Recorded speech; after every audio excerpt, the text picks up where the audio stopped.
Okay nigsukuax, nistoni taniku pitoch suasis. Ni tump pa mi apatis kati akatapisku. Anok sisikoy kanaksi amok si milkax, nitsitapisini at simoikan apatapisin.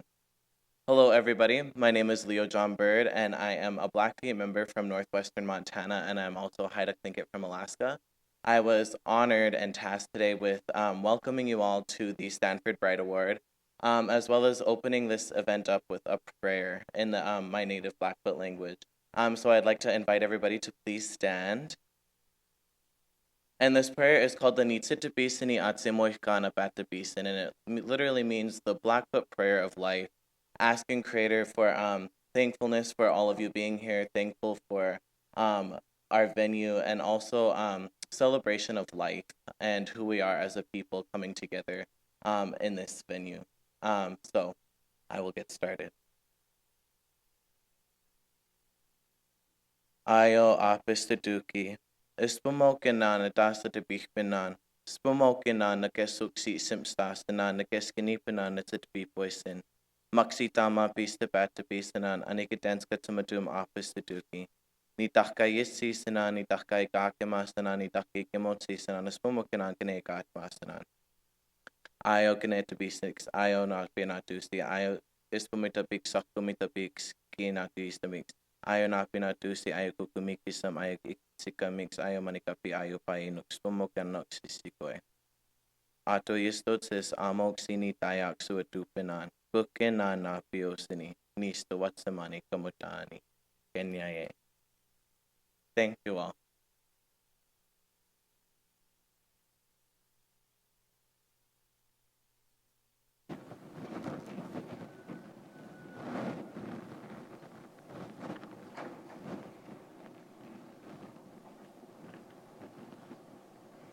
Good evening.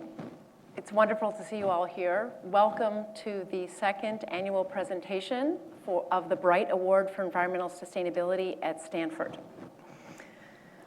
I want to start by thanking people who made this event possible, in particular Kathy Jossman and Katie Sawyer of the Law School, who created all of what you see here and what you saw earlier in the day, as well as Professor Buzz Thompson, who we're going to hear later, who chaired the nominating committee, a longtime member of the law faculty, and a co-director of the Woods Institute.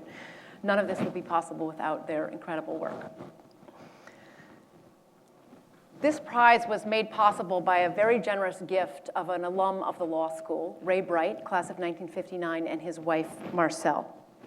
I want to thank Ray's brothers who are here tonight, and a longtime friend of the Bright family, Alan Markle, who have been with us all along as we've awarded the Bright Award. Thank you for being here.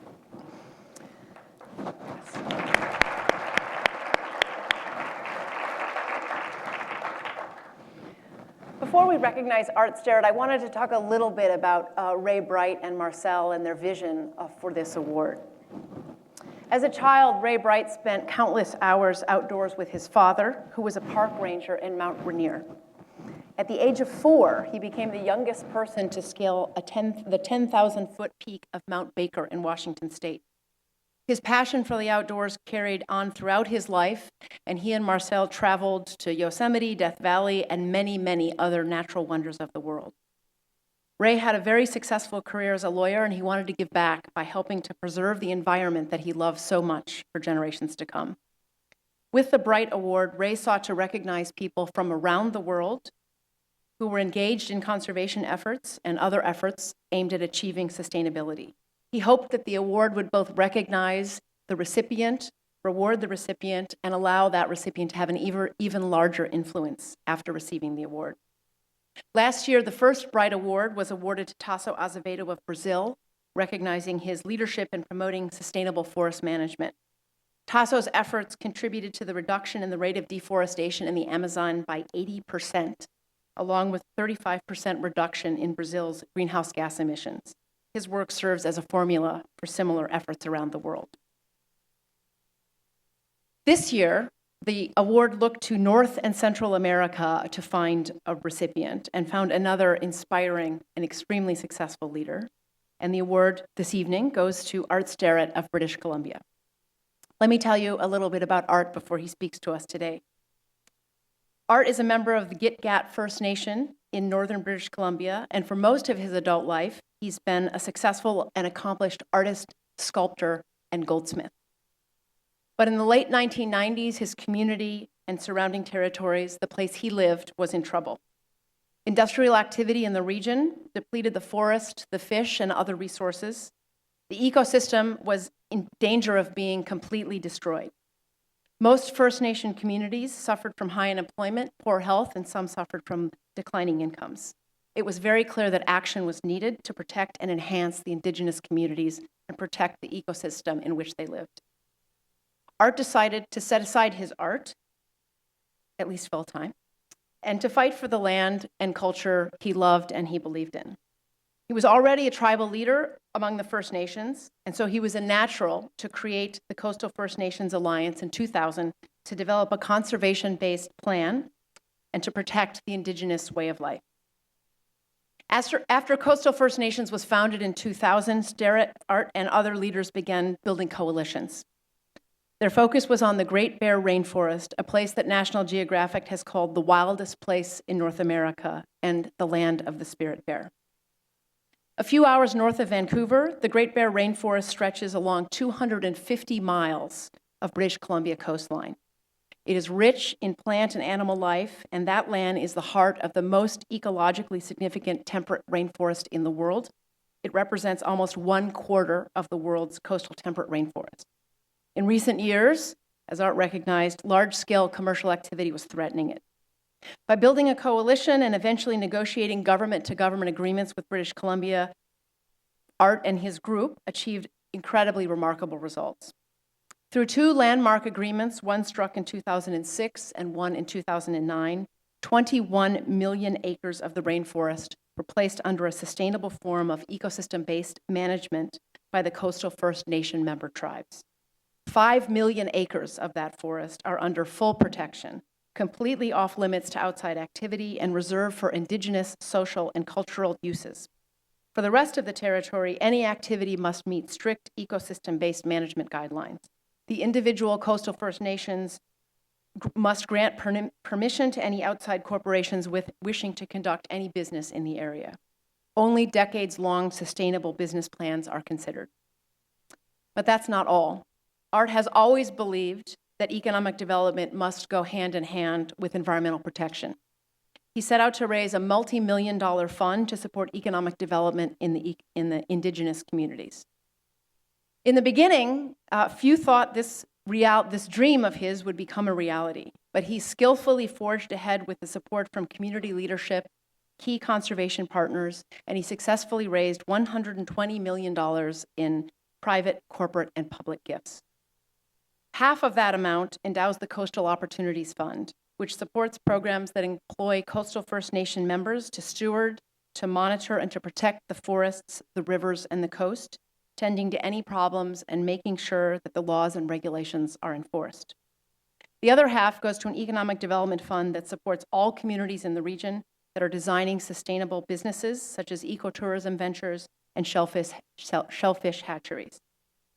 Art also negotiated an agreement with the British Columbia government to provide carbon credits to First Nations for protecting their forests to replace diesel generators with renewable energy. How did he do this? I think tonight you'll see, in part, but let me tell you what some of his colleagues have said. One of his colleagues said that, quote, Art's ability to collaborate with a broad range of interests and his negotiating skills cannot be beat. For the students and other future leaders in the room, Art's work obviously carries important lessons for leadership, and that's a big reason that the committee was so overwhelmed by his work. He built a very powerful coalition by encouraging the individual coastal First Nations to band together in the first place and gained their trust. He understood the very wide range of interests that were at stake, not just environmental interests, but economic interests as well, and Indigenous cultural protection. He very effectively worked with all kinds of parties that normally are not in the room together, large multinational corporations, local, provincial, and national governments, unions, nonprofit NGOs. And yes, there's no doubt that being able to effectively negotiate in light of all these interests was incredibly important to Art's success. and I have to say it's a trait that a law school dean like me particularly appreciates. With these skills, Art led the Coastal First Nations in creating a successful model of how Indigenous people can partner with others to preserve and to honor their cultures, to create sustainable development, and to protect our ecosystem. As one admirer put in his nomination of Art, I cannot think of anyone who connects the distinct worldviews of Indigenous culture and the modern world and all of its complexities and challenges more ethically and effectively than Art Sterritt. As you might imagine, Art is not one for resting on his laurels or his achievements. Today, Art is actively engaged in a vigorous debate over the proposed Enbridge Northern Gateway pipeline from the Alberta tar sands to the British Columbia coast, a debate that mirrors one we have in the United States over the Keystone pipeline. How to balance the energy needs of a growing global economy with the effects on the environment and the local communities around the world continues to be a critical issue for us and the world. And we obviously need leaders like Art and many of you in this room in the future, I hope, to come up with sensible paths forward. In honor of his extraordinary achievements, his continuing work, and his exciting work in the future, I want to officially present Stanford's 2014 Bright Award for Sustainability to Art Sterritt.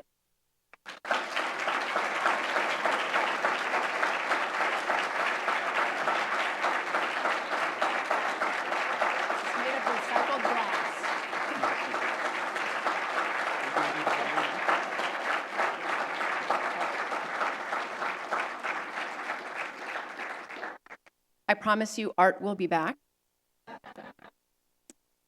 You are about to see an extraordinary video that is inspired by the idea that it's maybe impossible to understand what Art has done without going to where Art is and where he has lived and where his community has lived, and to see the ecosystem that he has protected, worked to protect. So enjoy. We'll be back.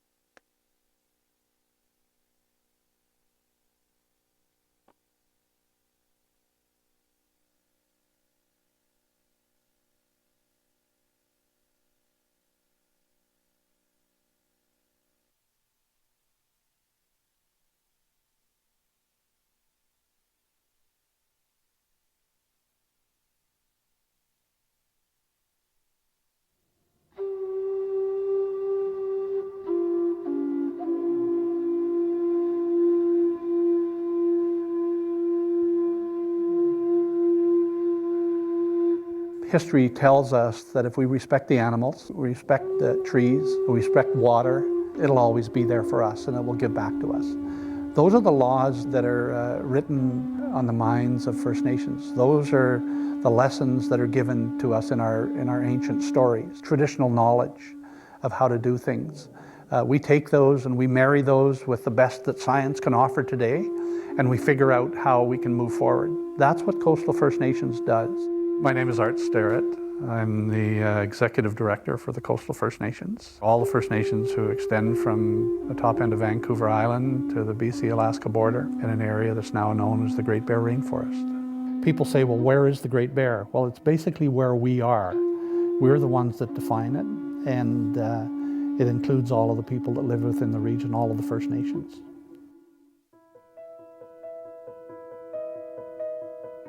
The Bright Award is an award established by an alum of the law school, Ray Bright, that is intended to recognize unsung heroes who do work in conservation. It is also the most significant and highest award in conservation that Stanford University gives. Art Sterritt is the founding director of Coastal First Nations in British Columbia. They have accomplished something quite extraordinary in that they created and established the Great Bear Rainforest. It's 250 miles of coastal rainforest. It constitutes 25% of the world's remaining coastal temperate rainforest. Under Art Sterritt's leadership, they brought a very large amount of attention to an area that had not before then been recognized as the unique ecosystem that it is. And the committee was overwhelmed by what Art had achieved and what he might achieve in the future. We're in a place called Hartley Bay, which is Gitgat territory, and it's right in the heart of the Great Bear Rainforest. Most of the spirit bears exist in their territory. There's grizzly bear here, there's every kind of whale that you want to name, and basically a very, very special place that exists maybe nowhere else on this planet. Hartley Bay was established in and around 1887, and the richness of the area, the richness of the ocean that was being provided to people was really what provided everything. It provided the language, it provided the art, the society, everything that they have comes from the ocean. When industry came into the region, in the fishing industry, there was so much fish that they were literally catching more fish than they could process, to almost to the depletion of those fisheries. The same thing was happening in the forestry. Prior to us coming together 15 years ago, the Central Coast was referred to as the Central Coast Timber Supply Area. The North Coast was referred to as the North Coast Timber Supply Area. They gave people licenses to kill the bears within the region. They gave a license to kill the trees in the region. It was merely a place to go and log. We investigated the forest industry in the region, and there was only enough trees for about 20 more years of industrial logging, and there would be no more industrial logging left for the region ever. Coastal First Nations was able to sign off agreements with the provincial government to manage the forest in a particular way. We stopped the forest industry and we put together a plan where logging would only be done with respect for what we leave as opposed to what we take. And so we have created a fund. That fund can only be spent on industrial activity or economic activity that respects the forest and the ocean. That, we think, will perpetuate our region forever. The forest itself is a model of conservation standards throughout the country. It's the strictest set of conservation standards to protect the rainforest as exist in any of British Columbia or the country of Canada. So the Gitgat say that the spirit bear was left from the Ice Age. And because of the richness of the salmon and their isolation from other bears, they have been able to maintain their existence in this region despite the fact that they are white and they don't quite fit. The Great Bear Forest that exists right now is providing an environment for all of the animals that live there, providing sustainable jobs. We have ecotourism operations that are going on in all of our communities that are actually creating more jobs than the consumptive industries that have come in. The Great Bear also sequesters carbon, and it's designed to do that. And we actually have available for sale carbon offsets. It's a way of looking after the forest, and the forest is now giving revenue. So all of the crews that you see who are out there looking after the ocean and the forest are paid by the forest itself, which is really the way it should be. A lot of what we do at Stanford University is train our students to go out and make a significant contribution to the world. And that is what Art has done. He's built a coalition of people who don't otherwise necessarily agree on everything and brought them to rally around a cause. And he's worked with government to change the law and change the policy and served as a model for others who are trying to do the same. So the goal of training lawyers at Stanford Law School is to allow them to make a contribution to the world, and that is what Art has done. What I'm doing now it's a bit of a calling, but I really describe myself as an artist. I am always yearning to go back to my artwork. So every opportunity that I get, I will go and work on a totem pole, or I will carve a mask or a paddle or do a painting. That's really who I am. What I am doing right now is what I've been called to do by the people within the Great Bear Rainforest. It's been an honor to have received the Bright Award, but the honor of one is the honor of all in the Great Bear. All the people that live here, it's their honor. My mission has been to help these people maintain that closeness to their environment. I'm absolutely convinced that what we have done is the right way to do it, and my faith in the people that live here, my trust in them and my understanding of them, I know full well that this region is going to be protected forever, because we want to make sure that everything that we have is here for our children, our grandchildren, and all future generations.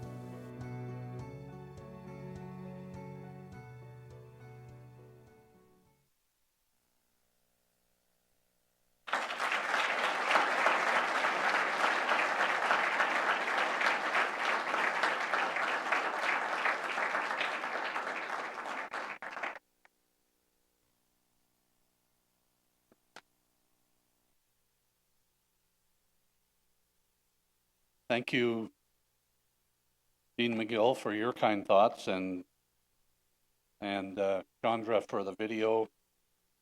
Really, a lot of the detail of what we've done has already been said. So I'm going to give you a little different look at coastal First Nations and why we were able to do what we did. And it was not just me; it was my colleagues who are here with me today, and my family, my wife, and my children, and my grandchildren, and why we were able to achieve it. So I'll give you a little bit of a history lesson on the area that we come from. I'll start off by explaining who I am and what I do. I've been chosen in my culture to be a speaker. I've been trained to do that. And so I have a way of starting speaking, and it goes like this, that Maison, Simgiget, Siginamanana, Dagigiget, Adikabawal, Chief, Matriarch, all you people of noble birth. Listen to me. I have something that I want to tell you. We live in a region of the world that has one of the most sophisticated art forms. It has grown from the forest because of the richness that we have. I'm going to put my clock on here before I go too far. We have fisheries and forestry and forests in the region that have been there for millennia. They have provided us with the ability to sustain ourselves in very short periods of time. So we, even today, and we have been able to do this for millennia, we're able to go out and get all that we need within a very short period of time. So 2-3 months in the summer, and then fresh food as the winters went on. We could sustain ourselves, and we did that for many, many years. 150 years ago, settlers began to arrive in our area, not very long ago. And when they came, they wanted the log, they wanted fish, but the people that were there knew how to do that better than them. So I grew up in a logging family in the interior of British Columbia. My father had his own company. He's a hereditary chief. He's now 101 years old and still lives in the area. I'll probably be a little careful if you own the Upper Skeena because he still drives. And he was actually there when the first car arrived. He remembers that. He was there when the first airplane arrived. He has a picture of that. And so that's the kind of contact that we've had. I'm able to express what we've seen in the past and try and translate that into what we can do in the future. So we look at our culture, we look at our customs and everything that comes from the land to do that. So what we ended up with, 40, 50 years ago was a thriving culture. We had this ancient culture that provided everything that we needed, and all of a sudden we had new industries showed up. And those new industries provided an extra measure of wealth. So not only did we have all the food and all of the bounty and everything that we needed, this new economy gave us a couple of extra things. And that went on for quite some time. I grew up in that. My father did that. My grandfather had a sawmill. All Native people running all these companies. The impoverished view that many people might have of Native people did not exist in this area. Never did and never will. So I then was called to the coast about 47 years ago. And when I got there, I thought that we were rich in the interior, and I got to the coast and it was even richer. So the people on the coast had so much richness in terms of fish, all types of fish, whether it's halibut or black cod or crab or prawns or anything. It was just amazing. And 100% employment. They ran fish boats. They built fish boats. The Haida built huge seine boats that could catch salmon. And we were ocean people. They knew their way around. They knew where the fish were, and they ran the canneries. They knew what to do. And so Same thing, they had all their own economy, the traditional economy, and then they supplemented that. And we have many, many people, I know many people in our region that are multimillionaires. You know, people look at us and think, oh, poor guys, you know, you don't have a job here, you don't have a job there. That's not true where we come from. Even today, when we have been marginalized, all of these industries that we had in the region began to be corporatized. So big corporations coming in. Our provincial governments signing big tree farm licenses that took up vast areas where we were already, our people were already making a living. And the same thing happened on the coast. Where we were all fishing, they pulled the licenses out from underneath us and they sold them to corporations. And right now, one corporation owns 85% of the licenses in British Columbia. So coastal First Nations and others in British Columbia started to say, okay, you know, things were good for a while. We didn't really need to express ourselves. We do own this area. We live here. We've always been here. And you have no business kicking us out of this economy and our access to our food. So what we did is we began to investigate what our rights were. And we kind of always knew that we owned it, but in North America, historically, back in 1763, when the Americas were being settled, there was a royal proclamation. And that proclamation said that if you want to settle in the Americas, whether it's South America, Central America, or North America, you have to do treaties with the First Nations. You have to come to an agreement. You can't just assume that you own them. Well, that happened all throughout the United States. There's treaties everywhere. Most of them broken, but by and large, there were treaties. In Canada, the same thing happened all across Canada until they got to the Rockies. When they got to the Rockies, they came upon the colony of British Columbia, and the colony of British Columbia thought, we don't really need to do treaties with these First Nations people that live here. We just assume that we own everything. We don't need to worry about it. So when they joined Canada, they did it in a way as though they owned the land. So they called it Crown Title. And they outlawed our ability to go to court. We didn't have the ability to do that. We never got the vote in British Columbia's First Nations until 1960. So we didn't have a way to address the wrongs that were done. We knew that it was our land. We knew that they had not done things properly. So what we did, and eventually got the vote, eventually got the right to take them to court. And about 1970, there was a court case that was held that went all the way to the Supreme Court of Canada, and it said, yeah, you guys are right, you do have title in British Columbia. It has not been extinguished. And it's a strong title. It's equivalent to what the Crown had. So we figured, okay, that's good. Now everything's going to be good, but nothing happened. Absolutely nothing. Other First Nations started to make noise. They began to take court action and different things. And the group that I come from launched a court action under the leadership of my oldest brother. And in 1997, they won a court case in the Supreme Court of Canada that said that, yes, they had Aboriginal title as well, and that they defined it. They said it's a right to an economy, and it's a right to decide what uses there are in the area. And we figured, oh, this is all going to be great, because now, you know, every court is told, every government, that we have these rights. Well, it never changed anything, absolutely nothing. And so, since 1970, till just recently, we have had the largest winning streak of court cases in the history of Canada. We won over 200 court cases. We have won court cases that say we have title. We have won court cases that say we have a right to an economy, that we have a right to fish, that we have a right to wildlife, we have a right to trees, we have a right to everything. And government look at us and say, so what? So Coastal First Nations was born of that. Us thinking that somehow, because we won a court case, Canada was going to say, okay, here it is, do whatever you need to do. Well, they weren't going to do that. So in 15 years ago, Coastal First Nations came together and we took a look at ourselves, and we had been trying to negotiate with Canada and British Columbia to no avail. We were building up debt. They were lending us money to negotiate with them. And so whatever you might have got out of a treaty was going down the tubes every day. Kind of an embarrassing situation. I was one of those negotiators, and my colleagues were as well.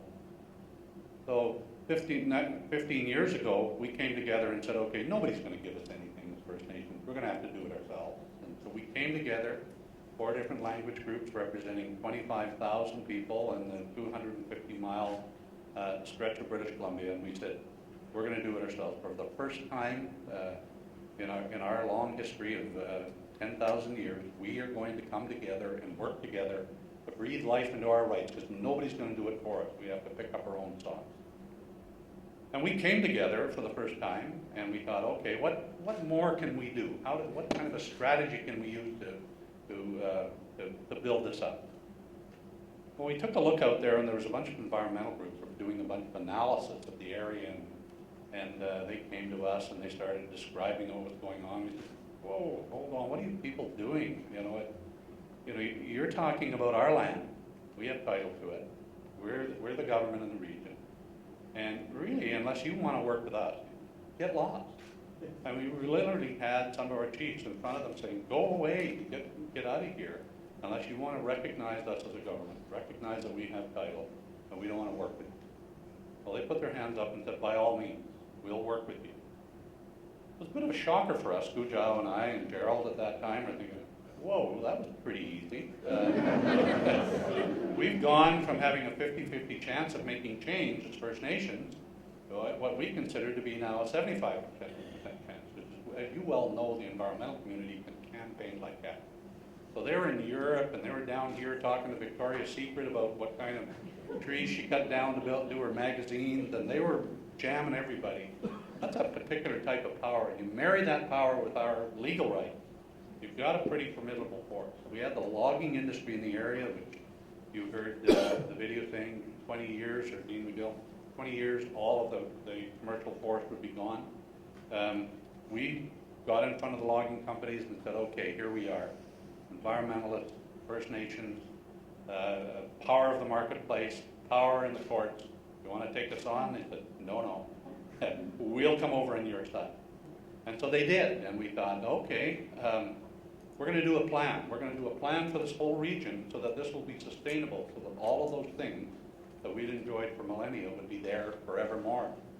And when we did that, we thought, there might be a few people out there that might come and, we described it as peeing in our tent, that they would come in and not agree with what we were doing because they hadn't been there. So we looked behind us and we found unions. We found the loggers, and we talked to them about principles and sustainability and long-term jobs, and they agreed to join us. They agreed to join us. We talked to municipal leaders, and they said, yeah, we want a sustainable economy in the region too. We don't want people to log everything out so that we have nothing left, no people living here. We don't want the log to take all the fish so that there's no more fishermen living in our communities. So they joined us. When we were done, we had absolutely everybody on our side of the table agreeing to do a plan. That plan became known as the Great Bear Rainforest. We took that idea to the government of British Columbia. And remember, everybody that wanted to work with us had to agree that we were the government. And this was the first time in history that this has ever happened. We went to the government of British Columbia and said, we're going to come up with a plan with all these people, and they're all sitting behind us. It's like, I'm the government, you guys are all the people, and we're doing a plan. And the government of BC says, okay, we're not going to argue with you. You've got everybody in your room and we don't have anybody. So we agree at the end of the day, when you guys have done your plan, First Nations will take that plan and bring it over, and on a government-to-government basis, we will ratify that. That was the first time in the history of British Columbia that we had been recognized as a government. Very first time. Now everybody up there, everybody talks about government to government now. So that was the first time that ever happened. That's a particular type of power that we use to bring this home. So we then moved on to try and build an economy in the region. So you've heard about the fact that we've raised a lot of money. We've gone out there and found ways to enhance shellfish. We have partners from China, we have partners from Chile. We've been all over the world nurturing relationships to try and do things properly, learning the lessons that people have made mistakes on in other areas. And so we think we're well on the road to building a sustainable economy in the region. And as you heard, carbon offsets in the region, which our people had a tough time getting their heads around, kind of this vague idea that somehow this carbon and went into the trees from the sky, and somehow we could sell that to somebody. Not something you could see, but it was a principle that they understood, because we had always said that, you know, if we treat the forest right and we look after it, it's going to give back to us. So they understood that principle. So when we finally got to the point where we could sell a carbon offset, then they got it. They realized that nurturing the forest and maintaining it was actually going to pay back, so that we could hire our people and train our people to manage the forest. So that really is what started to breathe life into coastal First Nations. So we ended up in 2001, we did a government-to-government agreement with Canada, or with British Columbia. In 2002, we negotiated a government-to-government agreement with Canada. That was the first time that had ever happened, to do marine use planning. It was at that time that we began to run into big oil. When we did an agreement to do a marine use plan in British Columbia, big oil got nervous. They wanted tankers on the coast. They wanted to be coming across our rivers, and they began to lobby Ottawa to cancel marine use plans. And Ottawa began to back off to the point where they're basically out of it. We ended up with some partners from Palo Alto, of all places, in San Francisco, and the Moore Foundation took up the slack and helped us, gave us resources. As a matter of fact, resourced the provincial government, who didn't have any money to do marine use planning. So we are now at the end of a marine use planning exercise. We're at the end of a land use planning exercise, and that plan is called the Great Bear Rainforest. So that's what we've done. We negotiated the first ever revenue sharing agreement with British Columbia. So all these forest companies in the region had all the licenses. BC took a whole bunch of them back and were redistributed to First Nations. So we now own cumulatively more forest tenure in the Great Bear Rainforest than any of the forest companies. So we're beginning to take control. We have one nation, which my friend Gujau was the head of. They own 85% of the forest licenses on Haida Gwaii, and they manage that sustainably. It'll last forever the way they have set it up now. So those are the things that we've been able to do. In 2009, we signed a reconciliation agreement with British Columbia, and we analyzed renewable energy. And so we want to get all of our people off of these diesel engines that they're using. So we're beginning to do some small run-of-the-river operations that don't harm the salmon and different things, lakes without salmon and things like that. So we've done that. We negotiated an agreement with British Columbia to share the carbon offsets. We negotiated a 50-50 deal, so we get half of them and BC gets half of them. But then we decided, well, we'll be the ones that manage this, just like they have their department, it'll be our department. Well, the cost of managing it is 30%, so we took another 30% off the province. We now have 80% of the carbon offset. And we just recently negotiated for another 10%. They said, for God's sake, leave us with 10%. We're going to be embarrassed by the rest of the people in the province if you guys have it all. And we said, well, we do own it. And they said, no, just let us. So we've allowed them to maintain 10%. Coastal First Nations has 875,000 tons of carbon offset for sale annually. And we will only sell that to companies who are trying to be as clean as they possibly can, using good technology. When we first came up with this, the Macquarie Bank out of Australia came to see us and said, we heard you've got a pile of carbon offsets. And we said, yeah, we do. And they said, we want to buy them all. And then we said, well, what do you want to do with them? The oil companies will pay anything for those. And we said, you're not getting them. And they're not going there. You know, unless people are trying to create a clean economy, they're not going to touch our offsets. So they're not going to damage what we've done. So we have, what we've done is we've taken probably some of the old ways where the forest sustained us for millennia. But we've gotten to the point now where industry, whether it's a fishing industry or a logging industry, and people have the power to destroy the forest that we live in. That really is quite a change. And so we have now become stewards of a land that used to look after us. We're now looking after it. We sell carbon offsets for something in the neighborhood of $12 to $15 a ton. And that gives us enough money to manage even more forests and even create more offsets. We're restoring river estuaries where loggers destroyed the area. So So here we are, we're all doing well, and we get this major oil proposal comes right down the pipe, right in the middle of all this, and proposes to bring bitumen from the tar sands of Alberta and drive it right through the middle of the plant that we've got.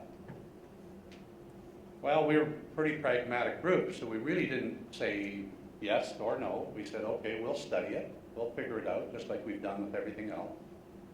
And so we immediately took a little trip to Alaska to check out what had happened with the Exxon Valdez, and found out that the herring hadn't returned and the whales hadn't returned and that the shellfish was still polluted and that there was still oil on the beach. We thought, boy, this isn't looking good. We're not particularly interested in this happening because, you know, those people up there were dealt a pretty dirty blow. We found out that industry wouldn't pay them even though they had won court cases where they were supposed to compensate them. They fought them until there was nothing left.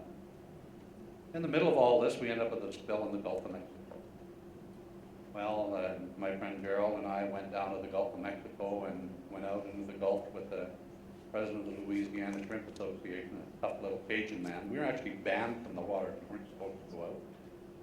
They told that we would be arrested if you go out. If you go out with the Cajun, the head of the Shrimp Association, you can go anywhere.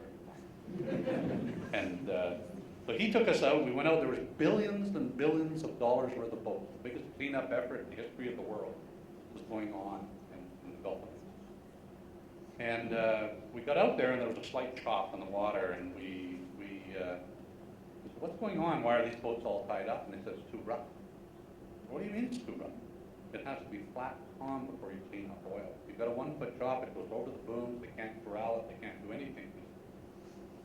Well, you know, there isn't a day in the Great Bear where we have things as calm as what we're looking at there now. So at the end of the day, we found out that all of these vessels that were going through the region were doing a chart for them. So that at night they had a fleet of 21 planes, and they would fill them up with dispersant, Corexit, and they would bomb the Gulf. They would spray it so that by morning, all of this oil would have sunk to the bottom and you couldn't see it.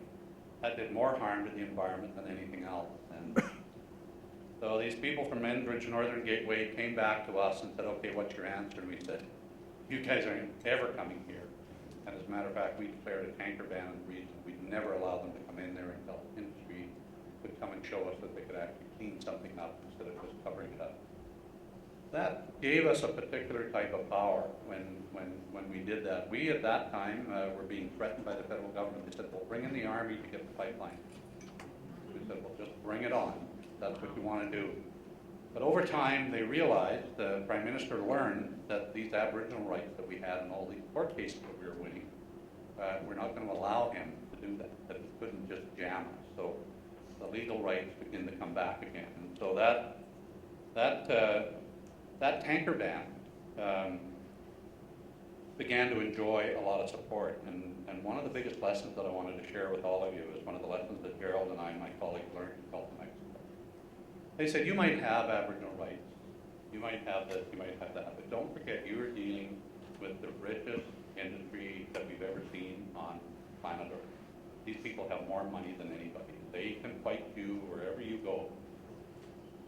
They also said that if you ever let oil into your region, they will change your culture forever. You will recognize who you are. They will divide families. They will, they'll offer lots of money to get there, but then they'll withdraw that after. And we saw that in the Gulf of Mexico. Decrepit pipelines in the bios and Enbridge pipelines that have been abandoned, just left there. Oh, what a mess. So we went home and we thought, Gerald and I and others, we talked about what can we do to do what the Cajuns and the Homa First Nation in Louisiana have advised us to do to get public support. So we thought information, we've got to get information out there. So we began to study and we started handing that out in British Columbia. We began speaking at conferences all over the province. Gerald and I were running here and running there and sharing information. And lo and behold, the respect that we showed for people and the information that we gave them began to have an impact. And so different firms, even government firms, began to do surveys of what people thought of our tanker ban. And it began at about 60-70% support from British Columbians, but as we carried on, it began to grow. And over the last 5 years, every survey that's ever been held in British Columbia, we have 80% support for our tanker ban. In other words, British Columbians are never going to allow this to happen. So that's where we sit right now. That's a different kind of power that we've been able to garner. Well, lo and behold, after all that happens, we end up with a court case, another one. So a court case that's called Chilcotin. This is a culmination of a whole bunch of other court cases over the last 4 decades. The Supreme Court of Canada had been telling British Columbia and telling Canada that you have to negotiate with these people. These people have rights, they have title, and you've got to negotiate with them, but they were doing a bad job. They were just processing up the debt. And so when this case finally got to the Supreme Court, they said, we've had enough. No longer are we going to spell it out for you, we're going to do it. And so what they did in the Chilcotin court case is they assigned title to the Chilcotin people, or recognized that in the court, irrefutable. There's no court higher than the Supreme Court of Canada. They can't go anywhere to dispute the allocation of that title to that group of people. Well, that has rocked the financial foundation of British Columbia to its core. It has rocked the financial foundation of Alberta to its core, because they are saying they need to go through BC. And so now they're all coming back and saying, well, what can we do to work with you? What can we do? They've come to us, the Haida and the Coastal First Nations, said, how about we do an agreement to share some fish? We'll buy some licenses back, and we can help you rebuild your economy.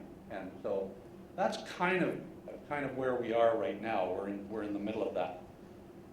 So we are at a point in our time where the natural capital of our ecosystems that sustained us for millennia, just perfect timing, right? Now depend on us to sustain that. We're ready, we're willing, we're able. We've got all the tools, we've got all the smarts, we've got a lot of friends. We have them in the environmental community, we have them in industry, we have great lawyers, we have smart people, and we basically right now have taken 25% of the coastal temperate rainforest left on this planet, and ladies and gentlemen, we can guarantee you that that will be there forever for all of us. So that's what Coastal First Nations has done. I'll leave it at that. I appreciate that. I want to close by acknowledging my colleagues. And as I call their names, I want them to stand up and face the crowd. Gerald Amos has been fighting oil companies now nigh on 35 years.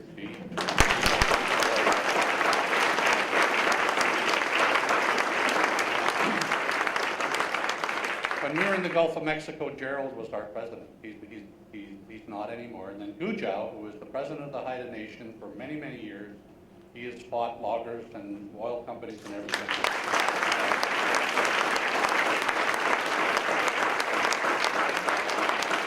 Gujau is one of our past presidents as well. And then Marilyn Slett, one of our, we think of her as our protege.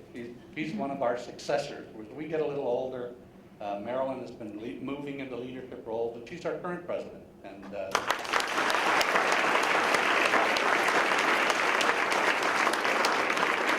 I want to ask my wife, who is really the rock. She's the one that makes me do things properly. She's the one that knows more about our culture. She speaks all of our languages. She really keeps me on the straight and narrow. And when Dude and Gerald and Marilyn can't do it, Pat sure straightens me out after. So Pat, you want to stand over.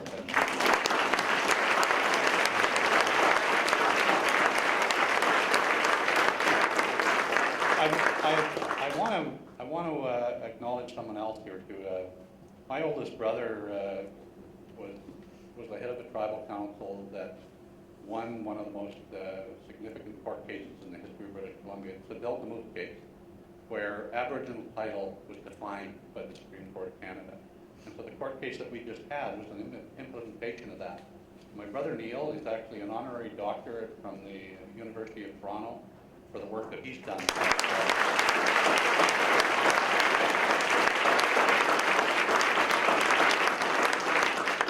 So what you've got here, you have Marilyn, who when she stood up, she represents a community that went to the Supreme Court of Canada, and they won the right to a commercial fish.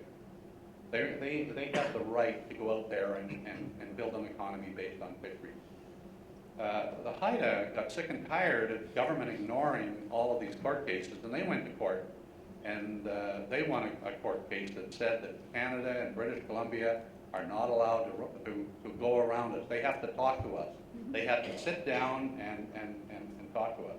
They were ignoring all the court cases, so they won that. So every time they do that, this is the law now. If you're going to do a project, you've got to come and talk to us first.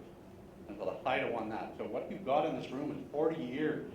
My wife, by the way, was the secretary of the first little chief that won the first court case back in 1971. She was his secretary, and so we have all of this history with us here today. That's our team. They're not going anywhere. We're passing on our information to younger people, and people like Marilyn will be there. I want to thank the Bright family. I want to thank Calvin Sanborn for nominating me. This has been an amazing journey for me. I didn't know what I was going to say up here today, but Dean McGill and Chandra with the video, you guys said most of it for me, so you made my life easy. Thank you very much, ladies.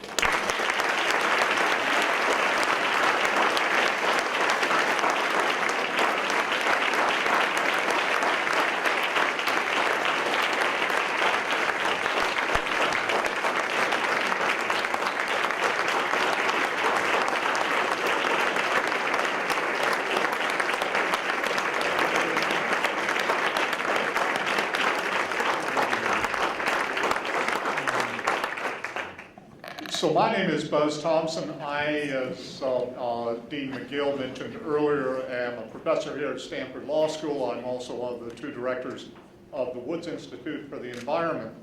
And most importantly, I headed the selection committee that chose this year's award for the Bright Award. And as I'm not sure Dean McGill mentioned, each year we rotate to a different region of the world. And this year, we were looking for an award winner from North America, which was defined basically as Central America and everything north. We had hundreds of nominees this year. And I can remember we looked at all the various nominees. All of them had done absolutely fantastic work in the area of environmental sustainability. But Art Sterritt and the work of the Coastal First Nations really rose above everybody else. We still agonized over it, and I was mentioning to somebody earlier today, after hearing Art in his presentation this afternoon and some of the presentations earlier today, I have no idea why we even bothered to look at all of the various other nominees, because it would have been just much easier to have chosen Art and the Coastal First Nations at the very outset. So again, I want to congratulate Art, and I want to congratulate the Coastal First Nations, the community that really as a group has won the Bright Award this evening. So thank you very much again.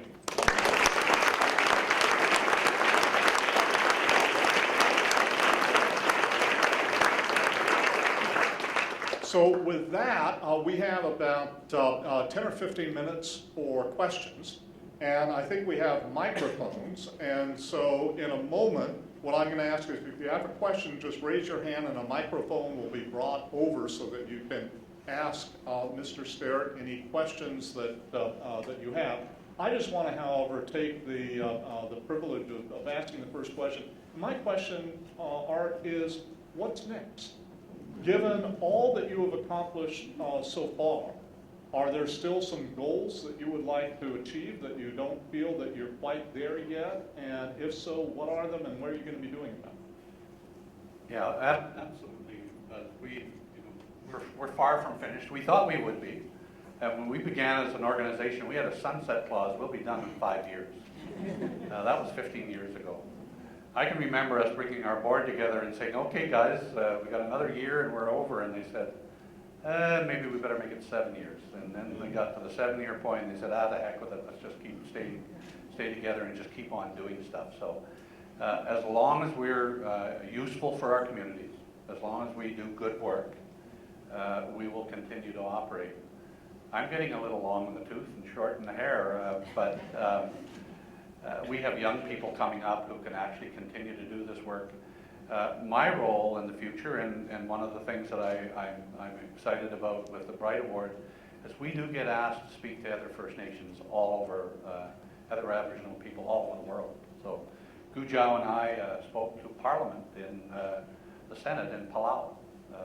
You know, a group of people almost look, they look like us, they talk like us, they have the same culture, women are in charge, right? It's a matrilineal society. We went and talked to them about sustainability. Gerald and I and Marilyn spent time on the Colorado Plateau talking to the Hopis and the Apaches and the Navajo about how they could be even stronger if they worked together. And so we continue to do that. We'll continue to share our model, but we have to refine it as well. The model isn't done yet. We have to implement marine use planning. We have to make sure that we rebuild that economy, because we can't expect our people to stay in the past. We have an amazing array of resources and that still exist, enough that we can sustain ourselves. But we aren't going to be stuck in time. We're going to move forward, and we need to continue doing that. So places like Stanford are quite exciting. I look at your futures program, where we need to send people to get good training and things like that. And so we talk to groups like Buzz's group. We talk to EcoTrust, who can train our people to become professionals so that they can blend the best of the new world with the best of the old world, so that we have something that's better than anybody could imagine. Thank you. So questions? So it looks like there's some, one question. First one back there, and then we'll go here second. My remark is more of an observation than a question, but I did want to thank the Haida First Nations and the others in that region for inspiring a marine planning process in Northern California that the tribes in this region are now working on. And it comes at the tail end of a very important policy victory here in California with the Marine Life Protection Act, in which for the first time ever, we have a regulation that formally recognizes a new category of tribal marine use. For the first time, there was commercial, there was recreational. And because of a 3-year process in which one of the professors here at Stanford University, Meg Caldwell, participated as a Blue Ribbon Task Force member on the MLPA Blue Ribbon Task Force. So we were able to have that victory, and now we're moving on to the next stage of marine planning, which is inspired by your people's work in the far north from us. So thank you. Thank you.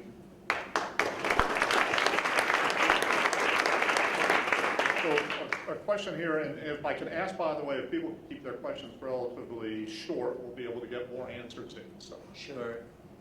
But first, just a quick comment. Do you share the opinion that I developed as a result of living in Canada, a sense of appreciation for the government structure there that would allow all this to happen? It would not happen in the third world countries, for example, or in Latin America, maybe. Second question is that this tar sand, I had the opportunity of actually staying and living in Fort McMurray. All those trees that were burned, and then after that tar sand came all about. Do you have any feedback how that happened, what happened, what was the result of it? Thank you. Pardon me? All the trees that were... That's right, in Fort McMurray. I was actually witnessing the burning of the trees, because they had to actually burn all the trees in Fort McMurray in order to go to the soil. Okay, you're talking about the clear-cut logging practices in the region where they would just burn everything after. That's right. Yeah, I mean, that was the thing that horrified us most.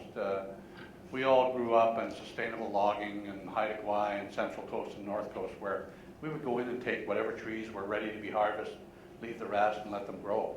When this clear-cutting logging showed up, there was trees laying all over the place, and literally, in order to go in there and plant them after, they would burn the areas. They would just purge the whole areas and try to create plantations. So you wouldn't end up with a forest ever again. A forest is a whole bunch of different trees and living organisms, and so all you would end up with would be these plantations where really the ecosystems wouldn't continue to exist. Know that there's a couple of questions in the front up here. Maybe we start in the first row. Hi, just immense gratitude for the work you've done. Curious if, two things. One, did you work with Elizabeth McGinty, or actually Elizabeth Atkinson or David McGinty at the Round Table for the Environment and the Economy? And, okay. And just curious if they were supportive of your efforts. Yeah. And second, I did go to Lethbridge for a gathering of Indian nations from all over the United States and Canada. And one of the very few that wasn't an Indian nation person, but anyway, and went to a number of the sweats, etc. And I asked the grandmothers if, I was sitting outside a tent with the chiefs, and they weren't going to let me in, but then they did. And anyway, the long and the short of it is, I asked when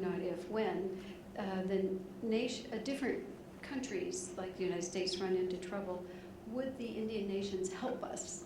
And that they have practices that are much more sustainable.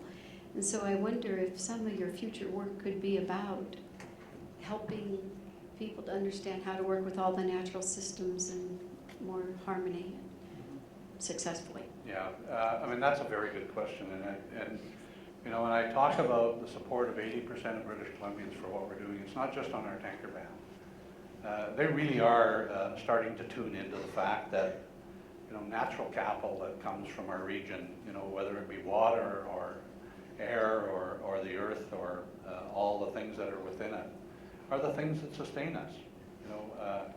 We can make a lot of money on an oil stock, but the reality, what do you do with that? You go out and you make sure that you have clean air, that you've got a roof over your head, and that you've got good food to eat.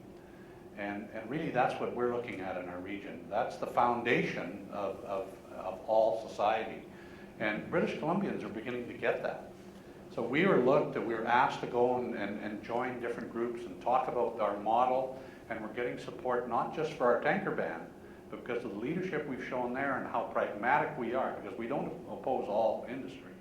Now, there are other things that we try to make people do better, and we accept that type of industry. But they look at us as a very pragmatic group, and if we can lead them down that path, because we've got the trust of these people, and leaders like I have the privilege of working with are going to carry on that work. So if that in itself can help others, if you can get that in a whole province of British Columbia, we have it spreading into the interior, like into the Kootenays, which run into the U.S. and the Kootenay Lake, and we have people from there coming. How can we replicate that in this place so far away from you? How can we replicate that in the northern parts of Canada? They are looking for that type of leadership. We have been extraordinarily lucky. For whatever reason, we had really good people come from great places, not the least of which was Palo Alto. And, foundations that were here, like Moore Foundation and Hewlett and Packard, and we had Rockefeller Brothers coming to us, and you name it. All of these people looked at what we were doing and thought that was the kind of model that should be out there for the world. And so we're willing to share that, and that's what we're here doing today. Okay, I think we're probably going to have time for two more questions. There was a question right down here, and then the last question is going to be right over there. You talked about the model, and as I wondered to what extent the Canadian government is seeing it as a model, because the challenge now for them is the Arctic coast, and do you see them extending how they're dealing with the Arctic native peoples to what they did with you in British Columbia? They're chairing the Arctic Council now, so their model will really make a difference for the whole Arctic region. Yeah, I'm thinking they are hoping they don't have to do what they've done with us. We might just have to go up and inform them what we've done, so that they can breathe more life into their rights and their power in that region. Canada and British Columbia have come to terms with us.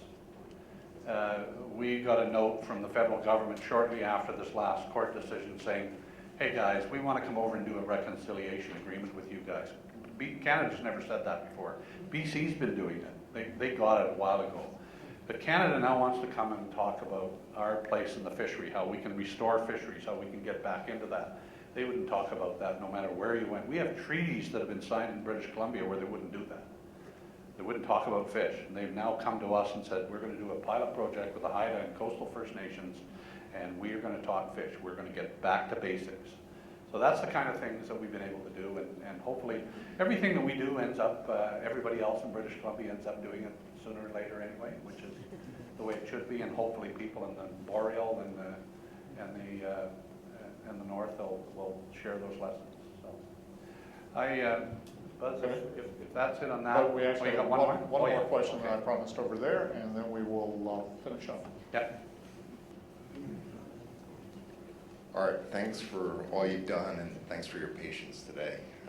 It's really amazing. So I wondered if you could talk a tiny bit about, you used the word model and replicating your model. Have you thought about, and how do you use geospatial mapping and economics to prove your case? How do you map areas and watch them, and you've got all this remote sensing? You know, in terms of the next generations, they're going to be native to those technologies. How do you plan to use that?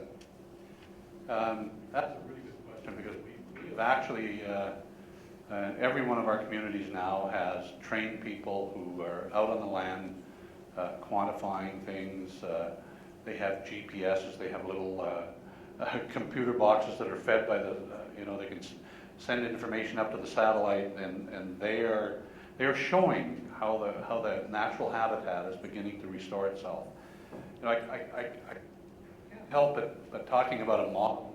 Probably many of you have heard about in the U.S. where in Yellowstone they reintroduced the wolves, and the wolves scooted the deer out of there, so the grass began to grow and the trees began to grow and the birds came back, and we're the wolves. We are now reestablishing the balance within our region. We're allowing the trees to grow where they need to grow. We're pushing people out of areas where they shouldn't be. And that's a model for everybody. You can't replicate what we've done. Everybody has their own little way of doing things. But certainly we have every piece of technology you could imagine. The Moore Foundation has been amazing at helping provide all of that technology to our people out on the ground, young people, 18, 19, 20 years old. Stuff that I don't understand, they're doing it. And they're sharing that with people in places like New Zealand and Australia and other places. And I'm sure they're down here sharing those lessons with people in California and the rest of the places as well. So, yeah. Okay, so at this point, I think that you want to bring Dean McGill back up. Is that right? Yeah, I want to ask my colleagues to come up with me.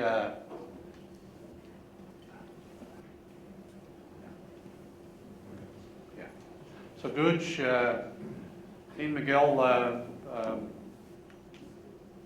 I'm still in shock. To tell you all, I had Calvin Sanborn phone me up and nominated me, and I was so proud to be nominated, and I thought, yeah, right, you got a snowball's chance of me winning. And he said, no, Art, I think you got a good chance.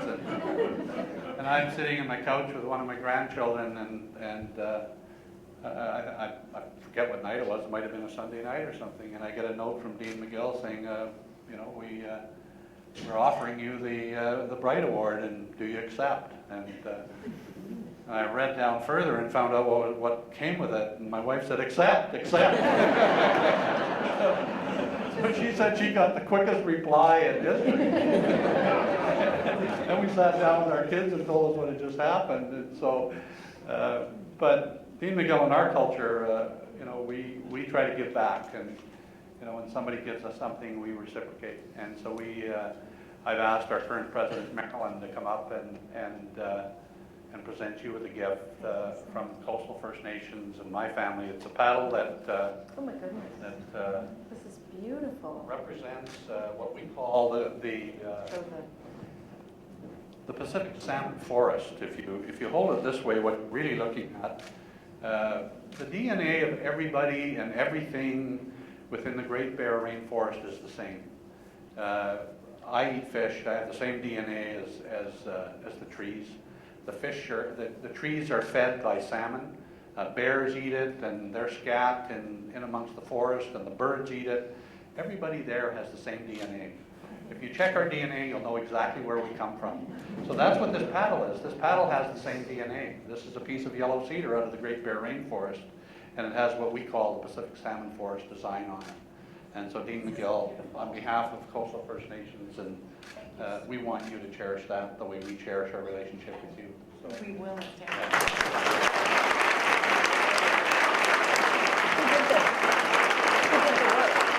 my son.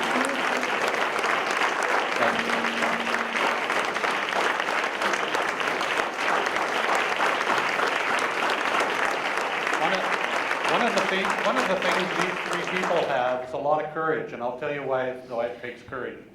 Because they've allowed me to do stuff for them.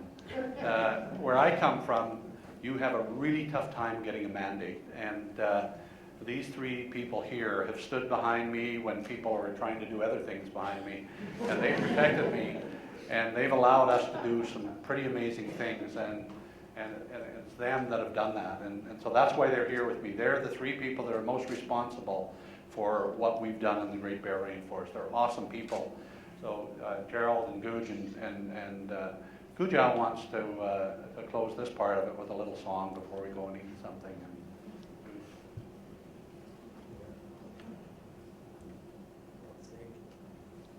But first, I want to say that, thank the people who put this together, because somebody who puts their neck out like that does come under personal attack, and a lot of forces come up against them. In Canada, we even have the influence of the what are they called, the Koch brothers, the Koch brothers. They're up there. They set up this thing called ethical oil, and they come. They're after us. They're serious contenders. But also, I want to say that Art's been kind of misleading in the presentation, because he made it look pretty easy. But, in fact, there is a lot of other things that complicated this, like, for instance, we want to protect these lands in a colonial world, and the only thing they've ever considered is parks, and our people couldn't stand parks, because parks basically lock them out. You can't do anything, you can't fish, you can't hunt, you can't put up a shack, you can't dig clams, you can't do nothing, but the tourists are happily snapping pictures. And so, anyway, we had to change all of that. We had to do a lot of other things, and the misleading again, taking all the credit. Really it is more luck that happened to us, and I think just because it's an important part of the thing, like that on the land area, probably the most important thing that happened was the Premier of British Columbia got busted in Hawaii for impaired driving. And the only witness on board wasn't his wife, and so he pleaded guilty and came home. I think what happened too, it seems that what happened was he said to the patrolman, "You know who I am?" And he said, "Oh, really?" So they flashed his mugshot out by Mort before he woke up in the morning, and so it is in the Vancouver Sun and all over Canada. And so he came back, walking funny, and trying to explain things to his wife, mothers against drunken driving and everything. But anyway, to cut the story short, he survived, but he was a changed man, and the only people, there was a lot of things he could have did, but I think he did have a real heart-to-heart with himself, and he looked around, and what he seen was the only people who've been really consistent. Like our demands were way out of sight as far as he was concerned. We fought him for years, 10 years up to that point. But in the end, we were the only ones that he was sure what we wanted. So yeah, I'm glad that in the way that you presented this to Art, you didn't let him take it as a swan song? I think there's a little more left in him yet, I hope. Because certainly it's not the end of the fight. There's just keep coming down and do. My dad's 101, folks. I'm only 66. I got a little bit left. So I'll sing a song, and it is a war song. Where'd that young fella leave? Thank him for the prayer and his language, but turns out he's one of us too. So it is a war, and it's the kind of war. I'm not going to even rule out the notion of them, the Canadian government, going in, and they've signed an agreement with China that bids the state. This is only a month ago they signed on. It bids the state to protect the investor. And so, like if they put in an environmental rule that costs the investor more money, an external tribunal will review it, and if it's costing them more money, they will put the bill over to the taxpayer.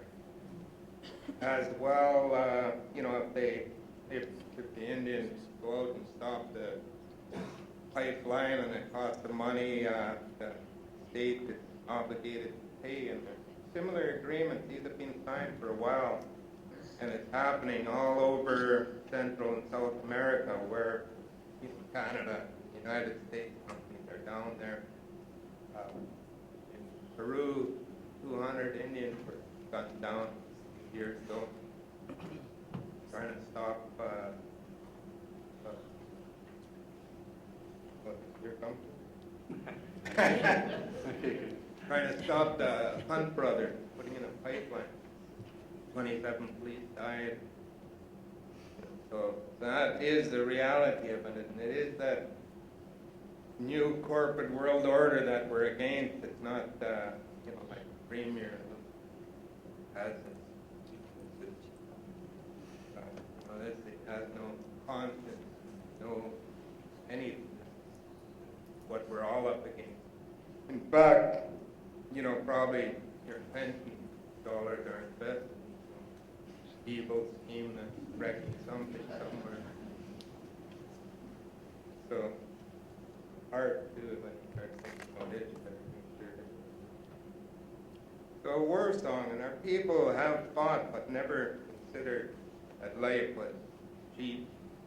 Never had soldiers. It was all cousins, brothers and sisters who were on those canoes.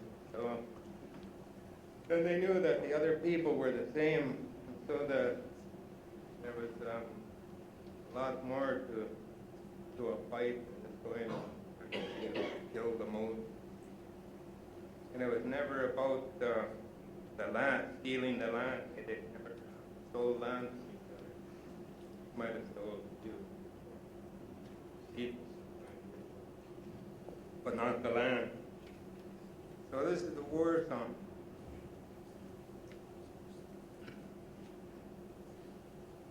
Oh, hey, hey,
Doenina, doenina, doena, ahai.